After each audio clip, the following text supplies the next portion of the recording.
Good afternoon. It has been a while since I made one of these live YouTube discussions and engagements.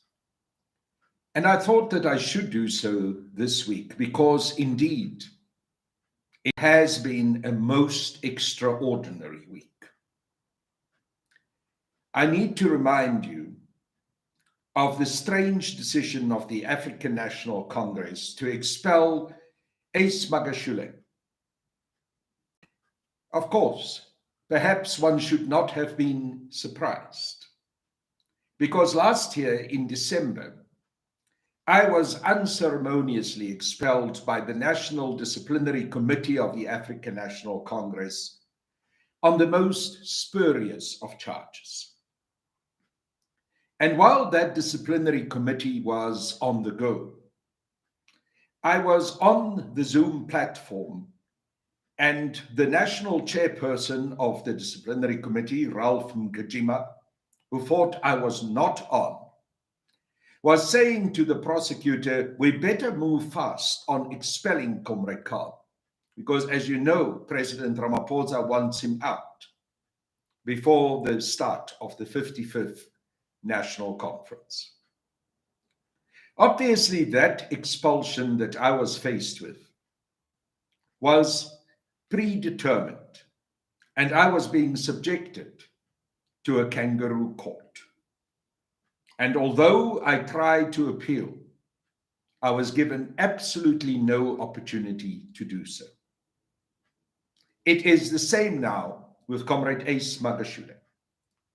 The same section of the African National Congress's Constitution, Section 25, has been abused to expel him. The interpretation of the National Disciplinary Committee is, to put it mildly, creative.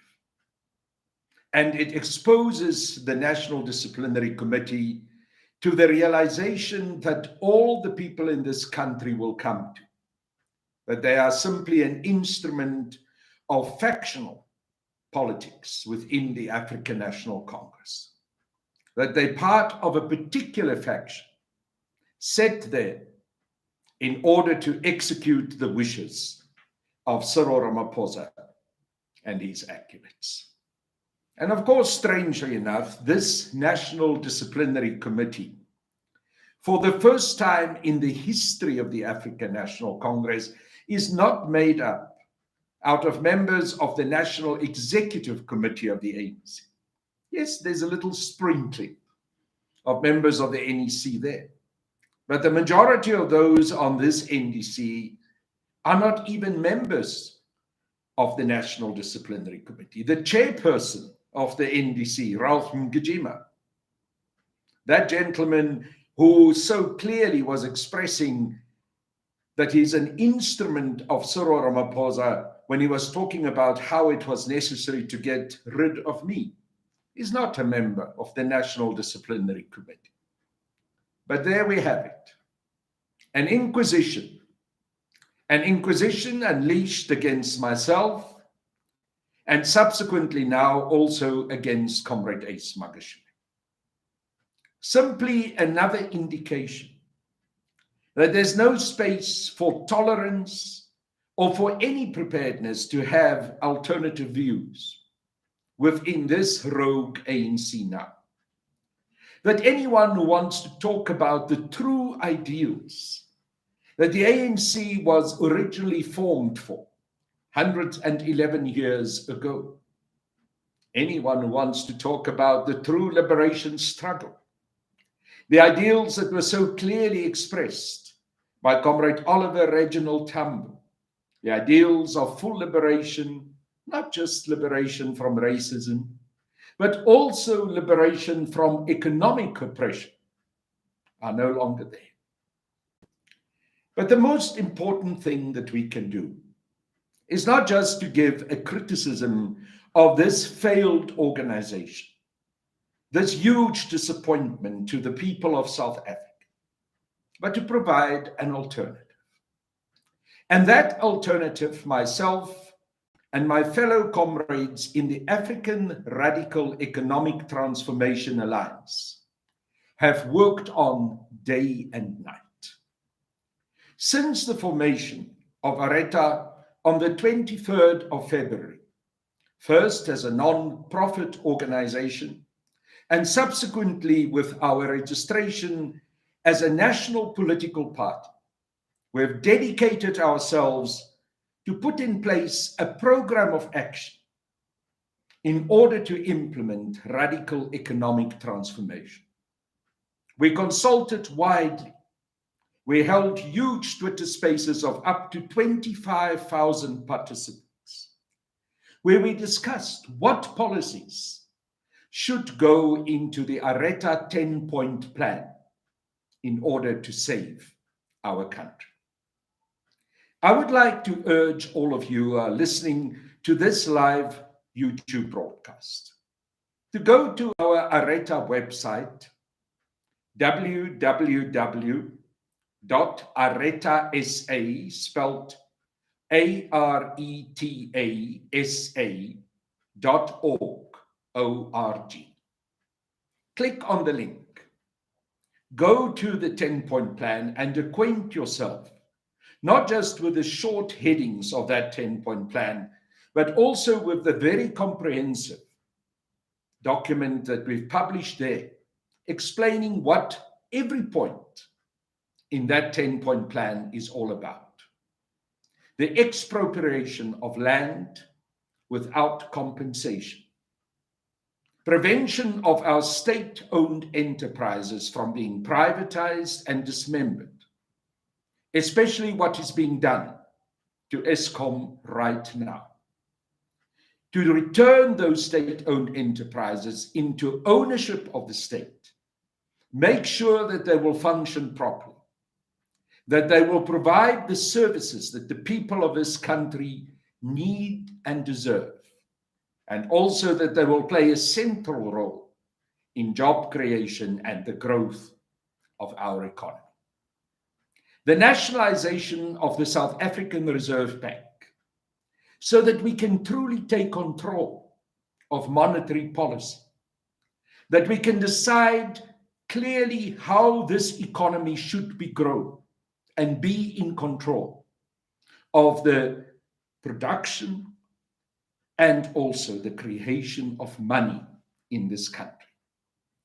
Also very importantly, that we will have a call up for young people of the age of 18, so that they will have a year of service to the nation where they themselves will receive vocational training and be part of infrastructural development and the growth of our economy and delivering services to our people. Strict control over our borders and making sure that illegal, undocumented foreigners will be deported to their countries of origin. Totally dealing with our incompetent and corrupt police force, restructuring it, reformulating the police force in such a way that they will indeed be able to provide a service to our nation and act strictly and strongly against crime. Make sure that serious crimes receive long sentences that will truly make anyone who wants to commit such crimes scared of the consequences. Make sure that for certain serious crimes such as rape and murder and others that will be defined by the law, there will be no easy parole. And in fact, that in some instances, a life sentence will mean exactly that, a life sentence.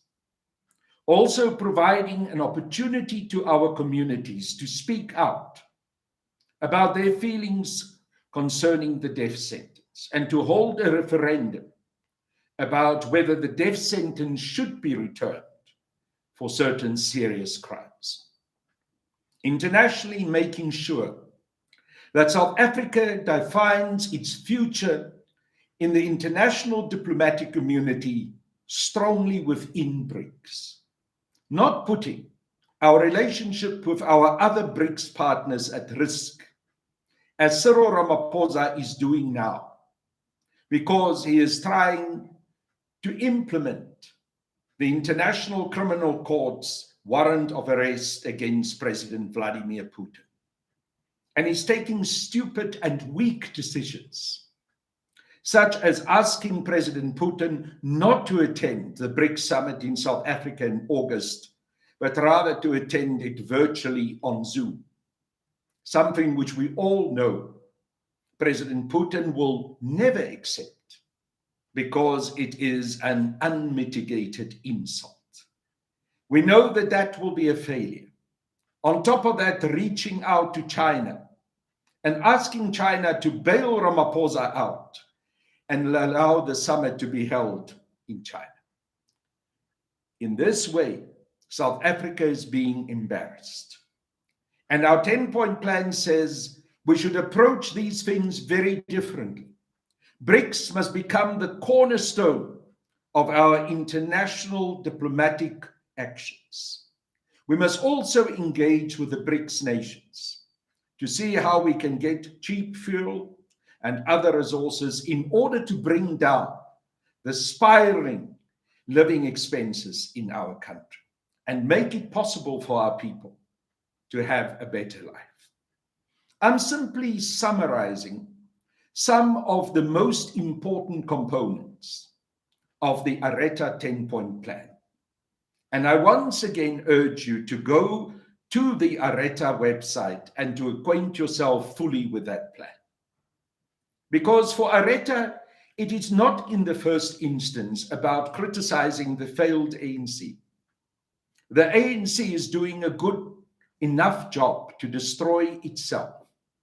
For Areta, it is about a practical, progressive plan of action in order to save our nation, in order to make true those revolutionary ideals for which the people of this country had laid down their lives, so many of our liberation struggle heroes. The hopes that our people had, the high hopes, when they went on the 27th of April 1994 and voted for the African National Congress. Now it is time for us, who are still committed to exactly those same ideals, who have never changed, who have made it clear that we are committed to the full liberation of this country and also full economic liberation, ensuring that the majority of Black and especially African South Africans will be able to scale the commanding heights of our economy. That is the progressive, positive commitment and action that Areta is involved in. And we are reaching out to all other progressive political parties and civil society organizations and say, let's form unity. Let's work together. Let's agree on a minimum program of action in order to implement radical economic transformation and to fundamentally and finally and progressively change the lives of our long-suffering people. I was shocked during the last couple of days to hear the extent of the corruption within the ANC and also within the members of the African National Congress in Parliament. The press conference that the public protector, Advocate Busisiwe Mngubane, held yesterday was truly a shocking revelation. To think that there are members of the ANC who've laid down an oath of service to this nation, who are prepared to use their positions in Parliament and also their placements on farcical impeachment committees such as the one that had been unleashed against Advocate Mngubane after she asked those 30 seminal questions of Ramaphosa about the Pala Pala farm gate scam. To think that those MPs would actually come and approach that very same victim in their commitment to the nation and in their integrity, that for a pitiful 600,000 rands, they are prepared to sell every and any principle. The tragedy that unfolded around the apparent suicide of Tina Jumaat Peterson is only the top of this massive mountain of rubbish and corruption that the ANC had now become.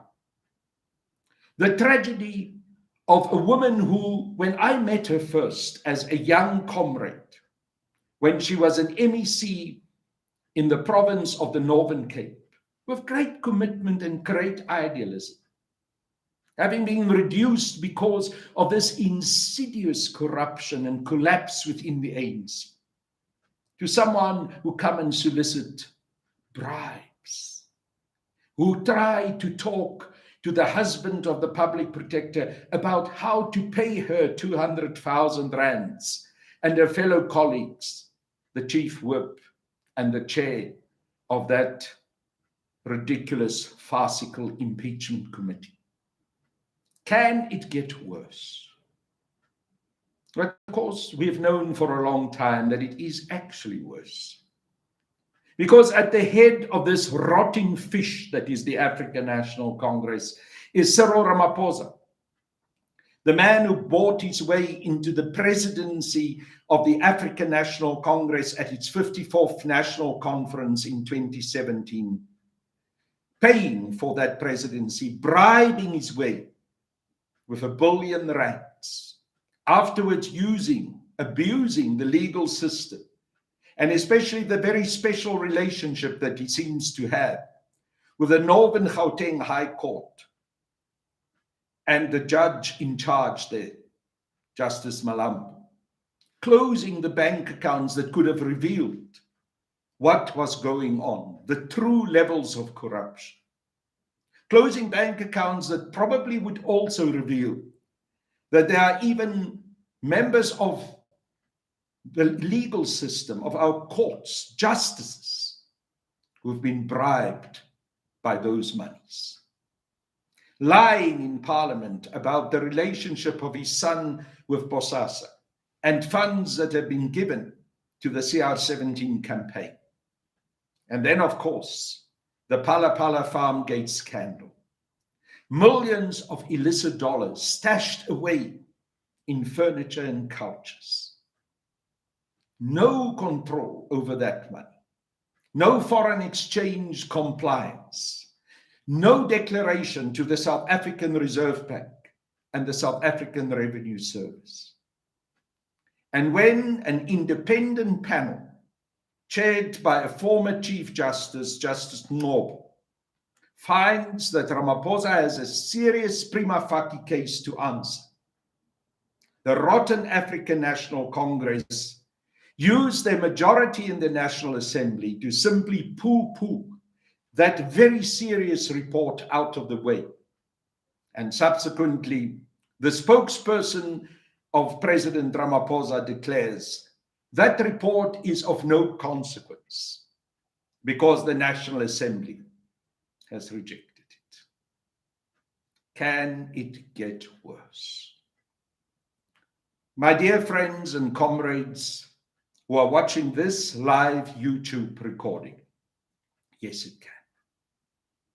Unfortunately, the harsh reality is that for every day that we continue to allow the African National Congress to stay in power, to continue to be this corrupt enterprise that it had now become, it will certainly get worse.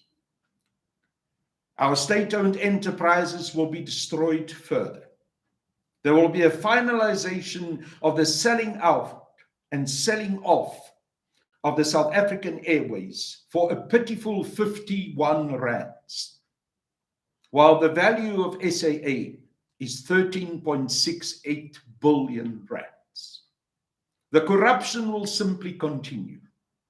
Eventually, whether it happens this week or next week or the week thereafter, but eventually the national electricity grid will collapse, and we will be plunged into weeks of darkness and destruction, not just the 8 hours or so that we are faced with now.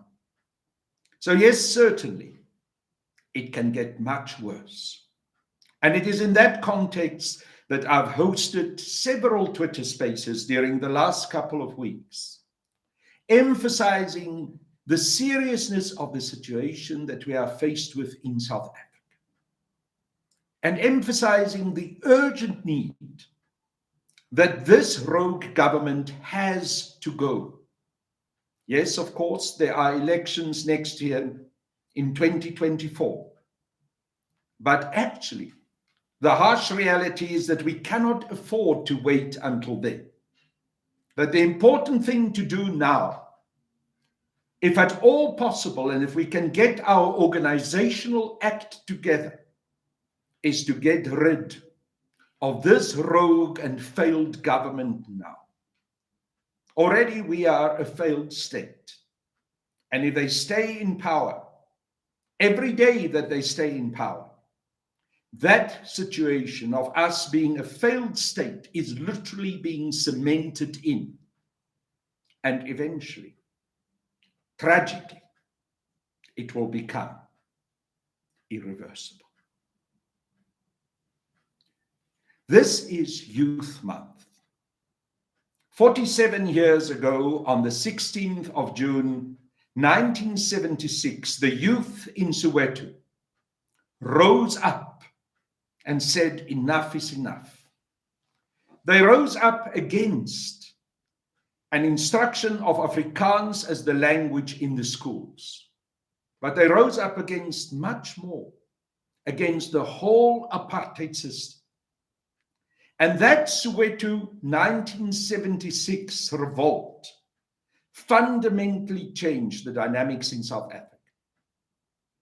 After what happened on the 16th of June 1976 and subsequently, nothing was ever the same again in South Africa. Our communities were invigorated, protests continued, and the messages that came also from the African National Congress in exile was, now it is simply a matter of time before this apartheid regime will fall. We have a huge debt of gratitude towards the young people of 1976 and subsequently, who threw their lives into the battle for liberation, who risked everything, and many of them made the ultimate sacrifice.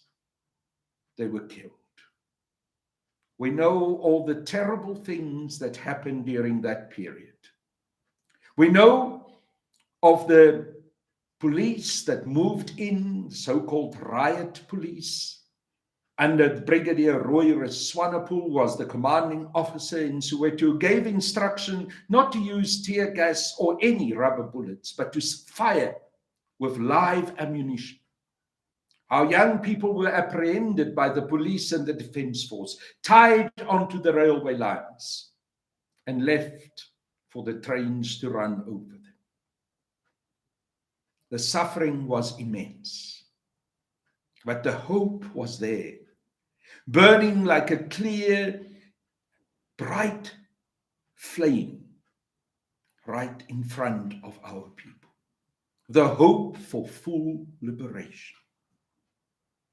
And now, as we talk 30 years into this failed ANC government as the administration and government of South Africa, we have to say that we failed those sacrifices, that the young people who rose up in Soweto in 1976 and subsequently throughout the country were making.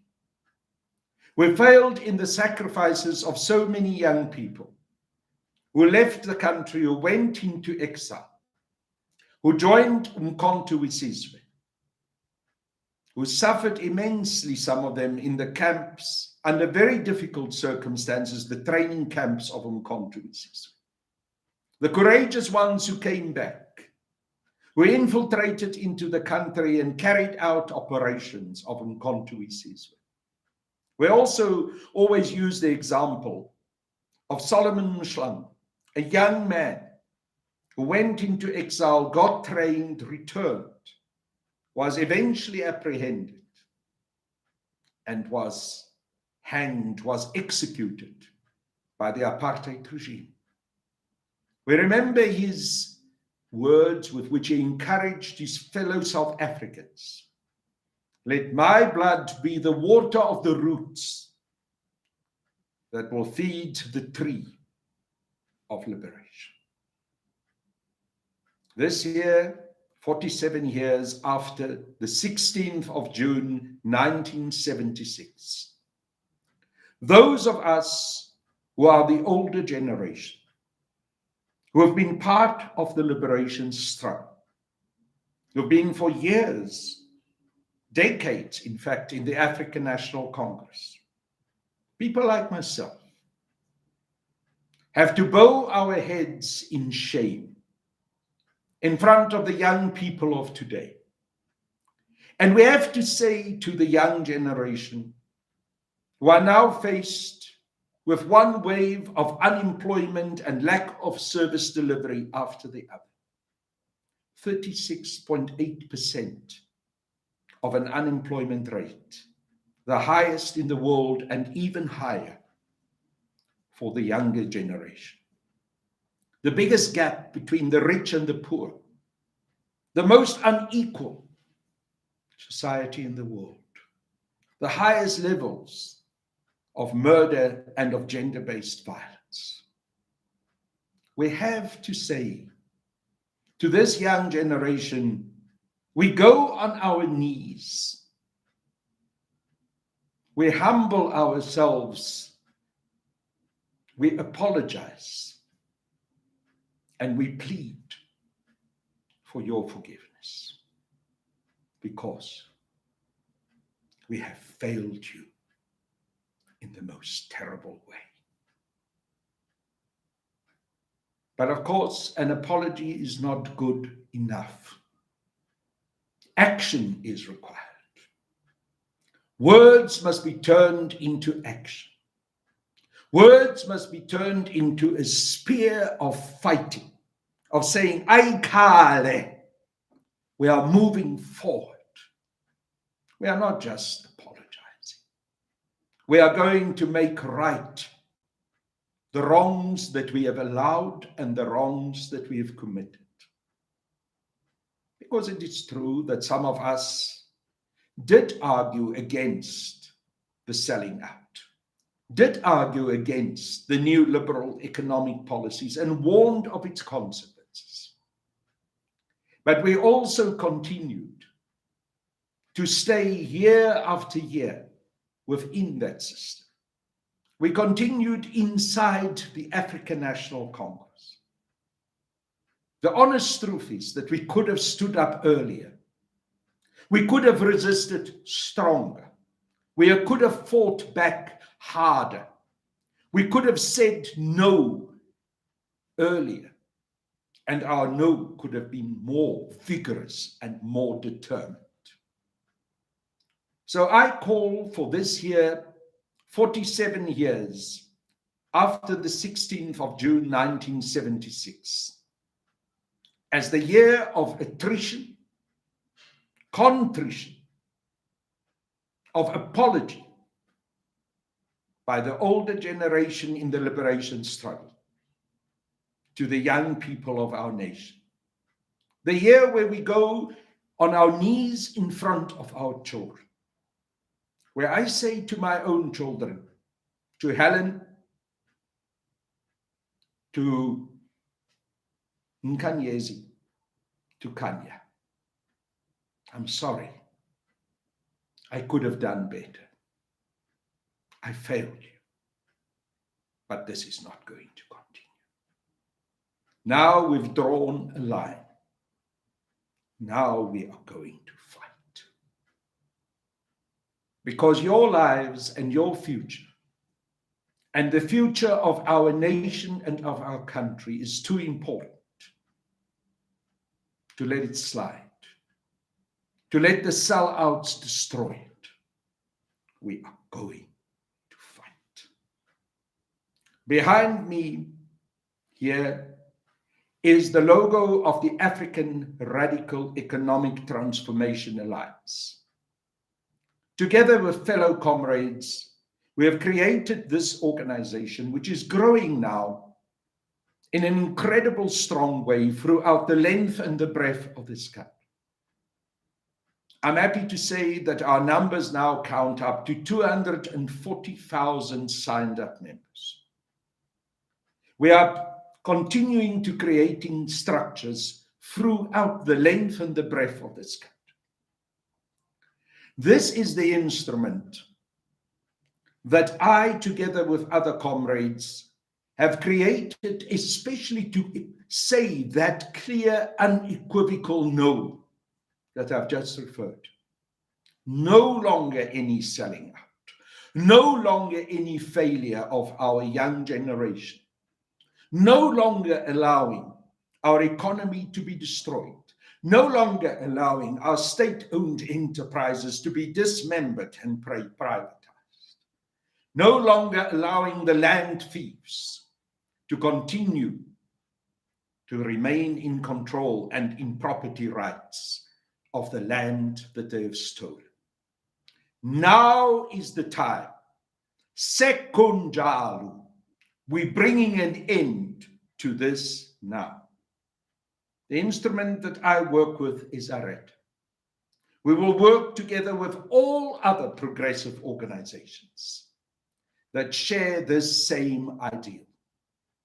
Because ultimately, this beautiful country of ours, this nation which we all love, which we all want to see to succeed, needs full liberation. And that liberation will be achieved. That is the promise of Areta. That is the promise of the unity that we will forge with all other progressive political organizations in South Africa. That is, in this Youth Month, the promise that I, together with my fellow comrades, make to the young people of this country. And with that promise, I sign off. Aluta continua.